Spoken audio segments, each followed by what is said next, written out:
Oke, selamat datang di pelajaran olahraga kali ini. Kita akan masuk ke minggu yang kelima. Kali ini kita akan membahas soal pergaulan sehat. Ada sebuah ayat dari Alkitab, 1 Korintus 15 ayat yang ketiga-tiga. Pergaulan yang buruk merusak kebiasaan yang baik. Ini akan nanti berhubungan sama yang akan kita bahas mengenai pergaulan yang sehat. Oke, karena kita akan bahas soal pergaulan sehat kalian para remaja, ini adalah 3 definisinya. Yang pertama adalah pergaulan. Pergaulan adalah interaksi kita dengan orang lain untuk memenuhi kebutuhan kita sebagai makhluk sosial. Nah, pergaulan kita itu mempengaruhi pembentukan diri kita dan karakter kita secara individu. Selanjutnya sehat. Sehat itu adalah kondisi di mana kita bisa berjalan dengan normal sesuai sebagaimana dengan fungsinya. Terus, menurut WHO, World Health Organization, ada 4 komponen yang berperan pada kesehatan kita, yaitu jasmani, terus mental, spiritual, rohani, dan juga kesejahteraan sosial. Yang terakhir adalah remaja. Remaja itu kalian. Remaja itu artinya yang tumbuh dewasa, di antara anak-anak dan orang dewasa. Range umurnya 12 sampai dengan 21 atau 22 tahun. Di mana di umur-umur segini kalian masih punya kelabilan, jadi belum stabil. Karena kalian masih cari tahu diri kalian itu seperti apa, gue tuh orangnya kayak gimana sih sebenarnya. Nah, disinilah rentan untuk kalian ketika kalian menemui pergaulan-pergaulan yang ada. Karena pergaulannya ada yang baik, ada yang buruk. Kalau kalian salah milih, dampaknya akan ke masa depan kalian. Bisa hanya sebuah keputusan yang kecil, tapi ternyata dampaknya bisa merubah masa depan kalian.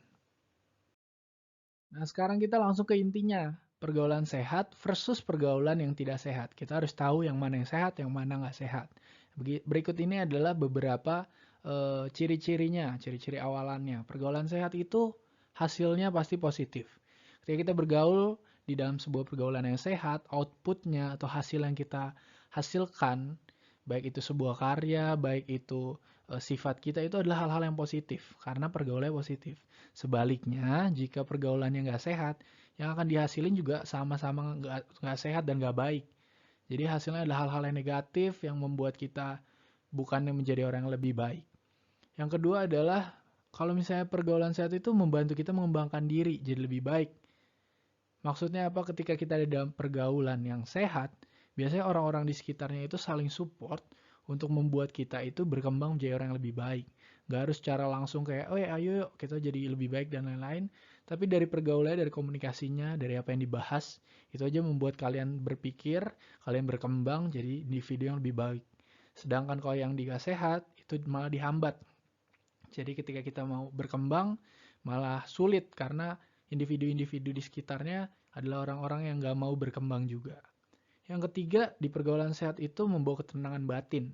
Karena yang kita bahas, yang kita lakukan adalah hal-hal yang positif, itu membuat diri kita, batin kita juga positif dan kita nggak perlu merasakan hal-hal kekhawatiran dan lain-lain sebagainya. Karena yang dibahas selalu positif.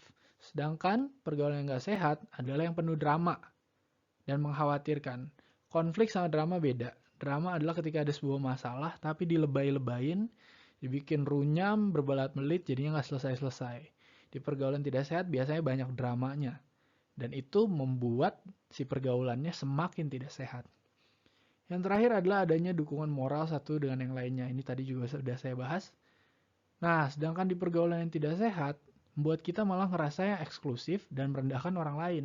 Karena kita butuh pengakuan dari orang lain, karena kita pengennya dibilangnya beda aja, tanpa kita sebenarnya membuktikannya dengan berkembang, akhirnya kita men-label diri kita bagi orang-orang yang di pergaulan yang gak sehat itu dengan kita nih lebih bagus, dia mah cuma gini, dia tuh cuma gini. Padahal itu hanyalah sebuah penyangkalan tentang apa yang sebenarnya bukan ada di diri kita. Ini juga penjelasan ciri-cirinya lebih dalam lagi. Di pergaulan yang sehat itu biasanya dalamnya orang-orang saling menghargai. Mulai belajar dari menghargai temannya, menghargai waktu, juga menghargai pembicaraan. Di mana biasanya di pergaulan yang sehat ini ada percakapan dan komunikasi yang dilakukan yang membuat kalian saling menyemangati, menstimulasi masing-masing supaya kalian tuh mulai tahu satu sama lain dan saling mengerti. Jadi belajar untuk mengerti. Terus juga ada yang selanjutnya jarang ada drama. Karena komunikasi kalian lancar, kalian sama-sama ngerti, kalian sama-sama mau mengerti. Jadi ketika ada masalah, yang dicari adalah solusinya, bukan siapa yang salah. Dimana saat itu berlangsung, jadi masalahnya nggak berlarut-larut dan cepat selesai. Yang ketiga adalah memiliki komunikasi yang lancar antar individu secara langsung maupun media sosial. Jadi mungkin kita punya media sosial, tapi ketika kita ngumpul juga secara langsung, orang-orang yang dengan pergaulan yang sehat itu biasanya omongannya itu adalah hal-hal yang baik, sehingga yang diciptakan dari antara satu dengan yang lain adalah juga situasi yang baik dan kondisi yang baik. Yang terakhir adalah saling bertukar pikiran, menghasilkan ide-ide kreatif dan inovatif yang membangun. Nah inilah hal-hal positif yang dimaksud itu apa? Jadi mungkin di semua tongkrongan, semua pergaulan itu nggak selalu kita serius. Tapi di pergaulan yang baik itu akan ada saatnya dimana kita tuh masuk ke deep conversation. Percakapan yang dalam, yang mulai mikirin tentang diri kita, apa yang bisa kita lakuin, inovasi apa sih, potensi apa sih yang sebenarnya kita punya di diri kita, dan teman-teman kita itu ngebantu kita untuk menemukan itu dalam sebuah percakapan. Nah, selanjutnya adalah ciri-ciri dari pergaulan yang tidak sehat lebih dalamnya. Yang pertama, biasanya kesenangan dan pergaulannya itu mengandalkan sebuah barang atau objek. Jadi mereka sulit untuk bersenang-senang tanpa adanya barang atau objek itu. Contohnya misalnya narkoba. Orang-orang ini susah berkomunikasi, nggak bisa ngobrol dalam. Jadi akhirnya supaya kita senang, kita pakai narkoba. Itu salah satunya. Bisa juga dengan minuman keras, bisa juga dengan misalnya tawuran. Dimana ketika barang-barang itu nggak ada, mereka jadi sulit menemukan kebahagiaan. Yang sementara di pergaulan yang sehat bisa ditemuin bahkan cuma dengan cara bercakap atau cuma ngobrol sama temennya. Selanjutnya adalah komunikasinya nggak berkualitas. Dimana di dalamnya ini yang dibicarain tuh hal-hal yang nggak penting doang. Tentu di setiap kita nongkrong nggak semua kita harus bahas sesuatu yang serius yang penting.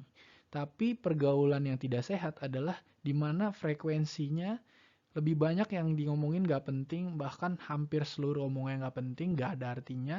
Jadi kalian di dalam pergaulan itu tuh gak dapet apa-apa. Cuman dapet hal-hal yang omong kosong dan gak penting, yang gak berguna juga untuk perkembangan dirimu. Terus yang selanjutnya adalah banyak drama. Kenapa banyak drama? Karena yang diomongin gak penting, jadi kita bahkan gak punya waktu untuk mengerti satu sama lain. Dimana dari situlah komunikasinya jadi gak berkualitas, kita nggak saling tahu satu sama dengan yang lain. Ketika ada masalah yang mungkin bahkan datang dari hal-hal yang kecil, akhirnya malah jadi besar, malah jadi ribut dan berbelit-belit. Karena kita yang mau kita cari adalah siapa yang salah, bukan tentang penyelesaian atau solusinya. Dan yang terakhir adalah menghambat individu untuk berkembang. Ketika ada yang mau berkembang, yang diomongin akan cuma, ngapain sih lu kayak gitu? Udahlah, mending kayak gini, nyantai, enak. Gak mau keluar dari zona nyaman, gak mau menerima tantangan, gak mau belajar untuk menghadapi sesuatu yang baru yang bisa membuat kita berkembang. Itu adalah salah satu ciri-ciri pergaulan yang tidak sehat.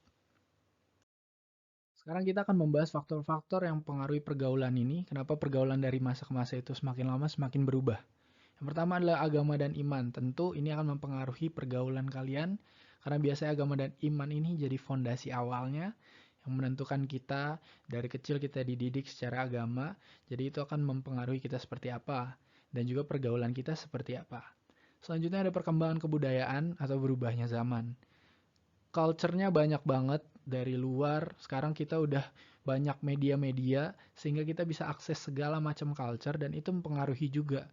Seperti apa sih pergaulan yang kita inginkan, kita ngelihat orang lain misalnya di Korea, oh gaulnya gini, kita jadi mau coba, dan lain sebagainya.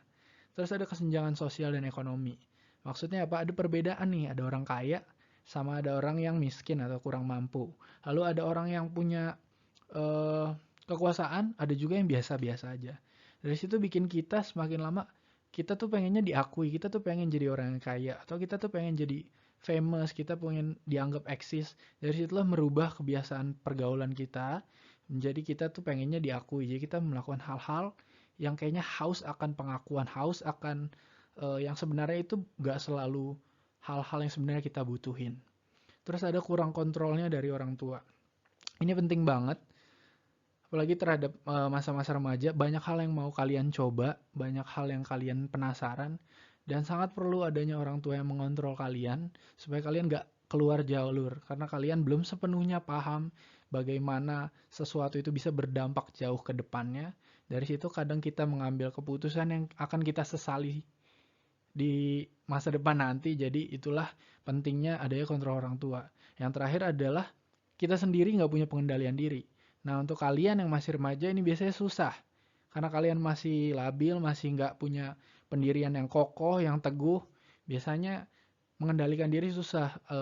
Oh, gue bisa nih ngelawan ini, gue nggak mau nih yang aneh-aneh. Tapi ketika banyak teman kalian yang ikut, kalian akan mulai berpikir dan ya udahlah, teman-teman gue juga pada ikut. Itulah, disitulah butuhnya pengendalian diri untuk ngelawan hal-hal yang negatif apapun itu, tanpa kita disuruh, tanpa kita dipengaruhi pun kita bisa untuk tetap teguh sama apa yang kita pegang. Sekarang saya akan memberikan sebuah pedoman memilih pergaulan yang sehat. Yang pertama, kita harus emang mengerti bahwa ada pergaulan yang sehat dan gak sehat. Jangan cuma mau berada di tengah-tengah. Jadi kita harus tahu, oh yang sehat tuh kayak gini, karena itulah kita pilih yang ini. Yang gak sehat tuh karena kayak gini. Jadi untuk menghindari hal-hal dampak-dampaknya, kita nggak memilih itu. Yang kedua adalah bergaulah untuk dirimu. Jangan buat siapapun, jangan buat dilihat orang lain, jangan buat menyenangkan orang lain, tapi buat ketenangan dan kesenangan dirimu sendiri. Jadi jangan mencoba membuktikan apapun kepada siapapun. Yang ketiga, jadilah versi terbaik dari dirimu sendiri. Jadilah diri sendiri, tapi versi yang terbaik, yang kalian kembangin terus. Karena ketika kalian kembangin, mau gak mau nantinya kalian akan ketemu kok sama orang-orang juga yang seperti kalian, yang cocok, yang sama-sama mau mengembangkan dirinya. Yang keempat adalah kenali karakter dirimu. Kenalin dirimu, terus pergaulan seperti apa sih yang cocok sama kamu. Saya sukanya ini kak, maka pergaulan yang akan nyambung sama saya adalah yang seperti ini. Tapi tentunya dengan pastiin pergaulan yang kalian pilih itu adalah pergaulan yang sehat, jadi dipilah-pilah. Yang terakhir adalah pergaulan yang sehat tidak akan membuat kamu membenci orang tua, teman-teman, atau orang lain pun. Jadi bukan di pergaulan itu aja yang eksklusif, jadi kalian gak ngerasa, orang yang lain nih, apalah kita udah yang paling oke. Enggak seperti itu. Pergaulan yang baik pasti akan bikin kamu keluar dari pergaulan itu pun, kamu akan membawa kebaikan dan positivisme ya, apalah itu, ke orang-orang lain di sekitar kamu. Jadi kamu bahkan membawa, bukan cuma kamu jadi baik, tapi kamu juga akan membawa kebaikan juga ke orang-orang di sekitar kamu. Oke, yang terakhir adalah tugasnya. Tugas kalian adalah carilah 3 kasus nyata yang menggambarkan dampak buruk dari pergaulan yang tidak sehat. Kalian boleh cari dari pengalaman temenmu, pengalaman orang tuamu, siapapun, cerita apapun yang menggambarkan ada seseorang yang karena pergaulannya yang tidak sehat, dampaknya ke depannya jadi buruk. Oke, sampai sini ngerti? Nah, yang harus ada adalah 4 komponen ini. Namanya atau kalau enggak inisialnya aja boleh. Lalu ada pergaulan seperti apa sih yang dialami, yang kayak gimana, itu harus digambarin sama kalian. Jangan cuma ditulis, oh dia narkoba. Kalian harus kasih penjelasan kalau dia narkoba, kenapa itu jadi buruk dan lain-lain sebagainya.